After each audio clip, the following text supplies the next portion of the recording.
श्री जगन्नाथ जी की आंखें बड़ी क्यों हैं? इसके मूल में भगवान के अनंत प्रेम को प्रकट करने वाली एक गाथा है।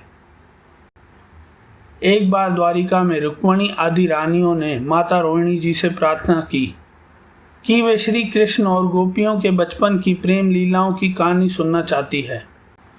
पहले तो माता रोहिणी जी ने अपने पुत्र की अतरंग लीलाओं को सुनाने से मना कर दिया, किंतु रानियों के बार बार आग्रह करने पर मैया मान गई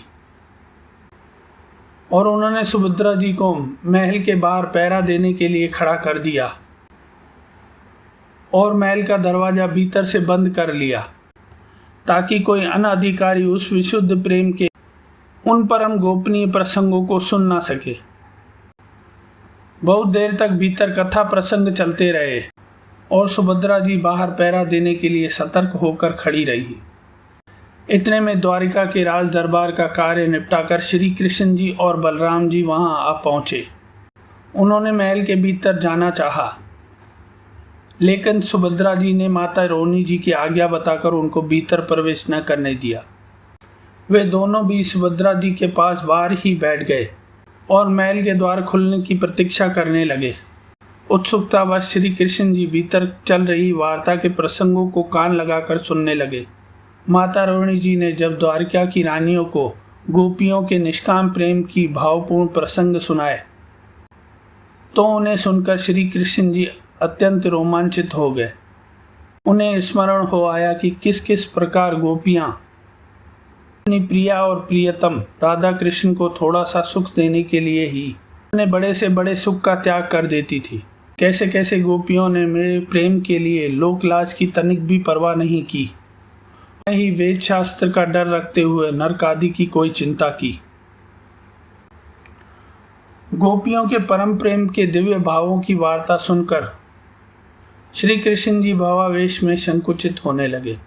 मधुर भाव की सब लीलाएं मानो साकार होकर उनके समक्ष घूमने लगी।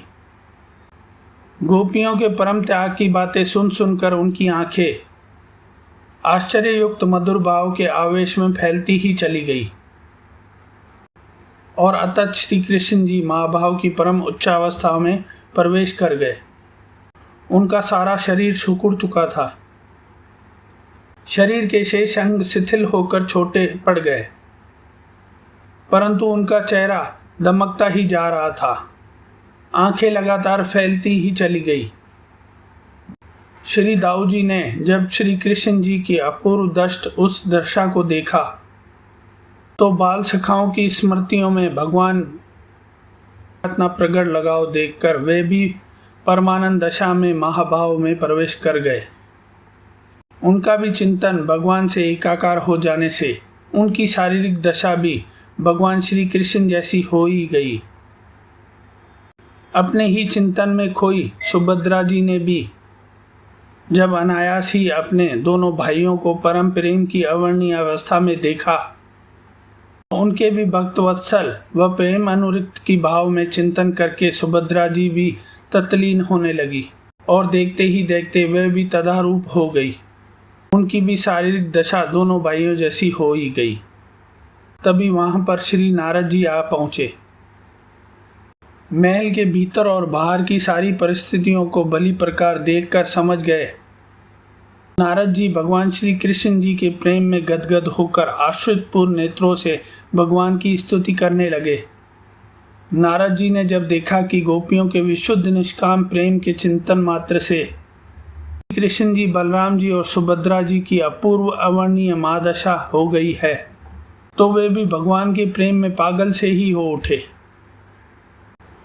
भांति भांति की स्तुति करते हुए बड़े प्रयत्नों से नारद जी ने भगवान को अपने सामान्य रूप में लाने का प्रयत्न किया और भगवान को सहज होकर जानकर भक्त वत्सल नारद जी अपने आश्रित पूर्ण नेत्रों से भगवान से प्रार्थना करने लगे।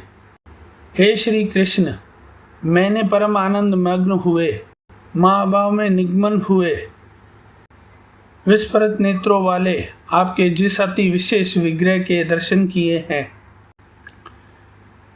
आपका वह रूप विश्व इतिहास में बड़े से बड़े पुण्यात्माओं व आपके अपने भक्तों ने भी कभी नहीं देखा होगा।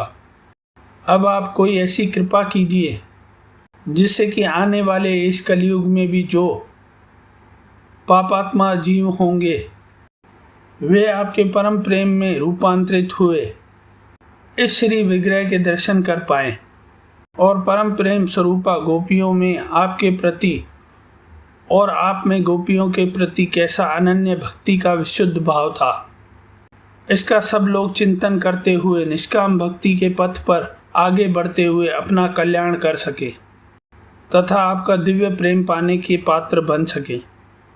भगवान ने नारद जी की जीव कल्याण हित दया भाव की बुरी बुरी प्रशंसा की और उन्हें वरदान देते हुए कहा, नारद जी, कलयुग में मुझे भगवान जगन्नाथ के रूप में जाना जाएगा और मेरे विशेष कृपा पात्र भक्त उत्कल क्षेत्र के पुरी धाम में हम तीनों के इसी महाभाव रूप में विग्रह स्थापित करेंगे। कलयुग में मैं अपने परम प्रेम की महाभाव दशा में बलराम और सुभद्रा जी के साथ सदा जगन्नाथपुरी में विराजमान रहूँगा। दोस्तों, आपको ये वीडियो कैसी लगी मुझे कमेंट करें, वीडियो को लाइक और चैनल को सब्सक्राइब करें। जय जय श्री जगन्नाथ।